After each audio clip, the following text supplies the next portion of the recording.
বনহরি সিংহপুর গ্রামে আছি, সেখানে এইভাবে মানুষ জীবন নির্বাহ করে, এইভাবে মানুষ বেঁচে থাকে। আমার নিজের ভয় লাগছে এখান দিয়ে হেঁটে যেতে। এখানে ছোট ছোট বাচ্চারা, মায়েরা, বোনেরা। আচ্ছা হিরণদা, তুমি ভোটের প্রচার করতে বেরিয়েছো নাকি ডেইলি লাইফস্টাইল ব্লগ বানাচ্ছো? তো আমি এর বেশি এগোতে সাহস পেলাম না, আমি এর বেশি এগোতে আমার সাহস লাগছে না। আরে হিরণদা, এরকম অ্যাক্টিং তো আজকালকার ফুড ব্লগাররা ডেইলি করে।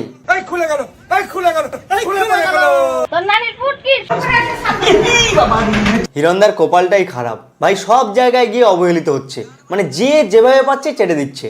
আমি জানি না কি ভাষায় বলবো, আমার মুখের মধ্যে কোনো ভাষা নেই, ভাষাহীন নেই, বাংলা কথাই জানা না। তবে যাই বলো না কেন, কাকার এই বাংলায় বলো ব্যাপারটা, এটা কিন্তু সেই লেভেলের ছিল।